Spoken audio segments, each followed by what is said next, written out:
Thank you. More about what's going on. A lot is going on. So this group here, you have a lot of work in front of you. And it's very encouraging to see this class. Thank you, Professor Beck. Paulo, this professor brought me into this program and gave me the opportunity to share this program with you. You are an inspiration to me. I have been involved with you in the classroom, and I just last weekend saw someone in the field as well, working in Amman. So actually, I think I've seen a few of you in the field as well at some point. I haven't had the privilege to teach the class this year. But you are now embarking on a career, a lifestyle, a profession that is going to be, I think, very fulfilling for you. As I was preparing for this short talk, I looked back on, well, what did this mean to me? What did my university mean? And what were the key things that I looked back on in life and saw as sort of guiding principles or milestones in that life? And it boiled down to three pretty broad things. Listen to those that you serve. Listen to those that you serve. Be inspired by those that you serve. And the last thing was that base everything on principles. Do your work based on principled response. And those were the three things. And I don't know how those all boiled up. I had sheets and sheets of preparation notes, but it came down to three main things. I thought back, and as I was thinking about that, there were examples in my life that came up. I used to be a Peace Corps volunteer. This is a U.S. Organization that works in small communities.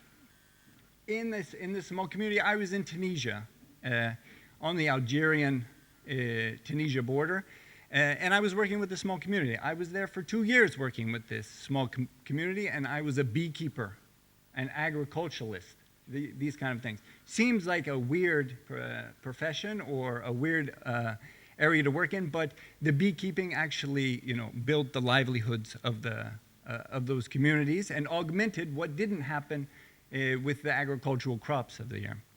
So I went away for a weekend. I had to go to another community to work with them. I came back to this community that I had been working in, and as I used to have to walk 5 kilometers to get out of that community to get to the road to go. And as I was walking out, I was running my hands through the wheat fields that were along the field. Beautiful. The crop was a bumper crop that year, and they were going to harvest it as soon as we got back. So I come back. A hailstorm hit over the weekend. It was decimated. The entire crop was lost. It was all flattened on the ground. It looked like trucks had driven over the crop. And so I'm walking that 5 kilometers back in, and I'm thinking, okay, this is where I really have to make an impact. I have to put together those plans. I have to identify that funding strategy and look for creative donors and all this. I'm walking back.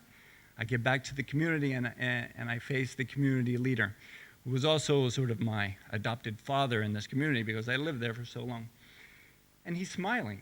First, I'm a bit put off, and I start explaining all of these plans that I have. We'll get past this and all of that, and he's still smiling. And finally, I finish. He lets me say all of my grand plans that I have, and at the end, he says,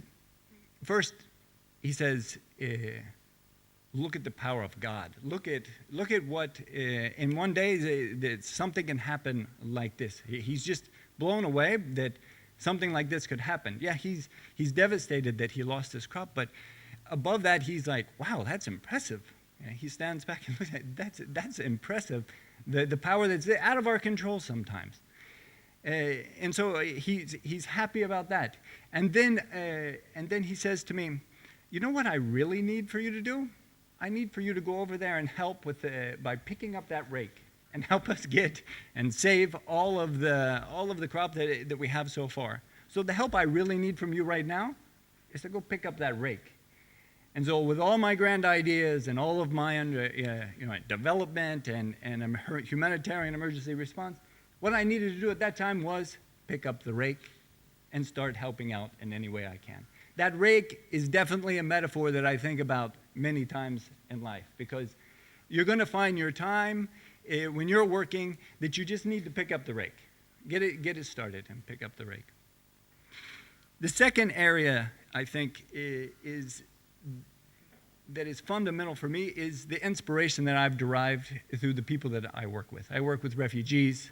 I work with people that are internally displaced, and they never fail to give me inspiration. It's amazing. I was in Darfur. Out in Darfur, a spontaneous settlement of some people who had been displaced. There was bombing in another village, and on the horizon I see a small group of people coming towards where we are. They approach us, and what they have in life is with them right there. A couple goats here, and what they can carry. And again, I'm thinking in my head that, oh, they're going to be decimated, they're going to be shocked by this displacement. And they come, and what do they have? They have hope. We've found other people that are in the similar situation to us. We only have these 2 goats and what I can carry, but I have hope that it's going to improve in the future. It's an inspiration. You get asked at different events to say, who is your hero? My hero are those people. Those people are my heroes. Those are the people that inspire you. Those are the people that when your work is difficult, because it will be. You're going to be working on your logs plan and pushing it through, and there's all kinds of politics, and they're stopping it, and there's no funds to do things, and you don't know why they're not adopting the Excel spreadsheet that you put in place that they should do. And you have to, at those times, think that I'm doing all this because I see the hope in those people, and my problems are nothing compared to what they're facing, and that's who I want to work for. So those people are inspirations as we move forward with the work. The final area for me that is the biggest area is that we work based on principles or rights. And for me, a source of inspiration, my wife, I can blame for this because she puts the Declaration of Human Rights, the UN Declaration of Human Rights, on the nightstand. She picks it up and flips through it every night and looks at things. And me too, because it becomes an amazing document that grounds us in the work that we do. There's some fundamental things that document says. It says we're born free, we're born equal. We have the right to life. We have the right to freedom. We have the right to security. All of those things, as you go out and make an impact in these areas, you're going to be protecting those basic rights. That's another source of inspiration for the work that you're going to do. But as a part of as much as those rights are inherent in everyone, and everyone should have that, we all have to take responsibility for recognizing those rights. And that's the part. So it's great to say we all have these rights, but from the bottom up, from the person that you talk to over lunch, from the individual that you talk to in the field, from communities, from governments, from global communities, we also have to fight for the recognition of those rights that are inherent to everyone on the face of the earth. And by doing that at the individual level, at the community level, at the government level and intergovernment, then hopefully we can make an impact on something. Finally, I think that there's good news here and bad news here. One, the area that you're going into is funded like never before. They've a recent IRN article called it a humanitarian economy, comparing it to economies of nation states. So there is a lot of money. That economy is so big, it's $156 billion, that economy. And there's problems within that economy, huge problems in that economy. If you think of the Gini coefficient, which you probably learned about in these classes, this economy is very skewed to the top. It's very skewed that most people have, there's very few people within this economy that have most of that money. There is not parity across all of the contributors to that economy. So there's work to be done on that. So that's good that you're going out to work in this, so there's money in this. That's good from your side. It's bad that we have to have this much money to find solutions to what we're working on. I am in maybe the most complex emergency that's ongoing right now. There are many, unfortunately, but I work in the Syria crisis. 4 million people have left that country. 7.6 million have had to leave their community and move somewhere else in that country. It's an unbelievable scale of an emergency.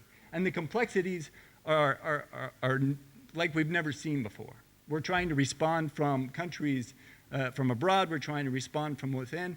You have a huge challenge on that. And we as humanitarians, you as humanitarians, the work that you're going to do, what are we doing? We're trying to minimize or mitigate the suffering caused by that crisis. Are we as humanitarians going to fix that crisis? We are not. We are not. The solutions are political. The solutions are much more based in these human rights that I talked about before and adherence to those human rights.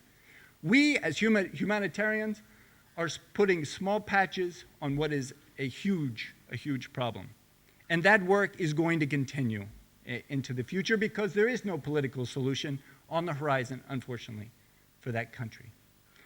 So it's a lot of responsibility, and I'm so happy to see that family members are here as well, because you should be so proud of these graduates, because they are not only dedicating themselves to this program, they're dedicating their lives to the service that what we all need as humanity is much needed in this world. They're going to need your support as family members so that when times get rough for them, it's the family that's going to help support them to get through. So it's congratulations to all of you, and especially congratulations to all of your families as well, because they have such a beautiful individual that took their time to invest their life in serving in this way.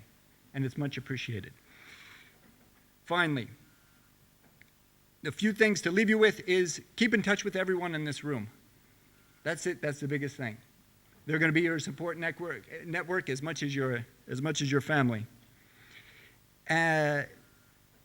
Make sure that your family is involved in your decisions around this. And the most important thing to remember, always pick up that rake. Thank you.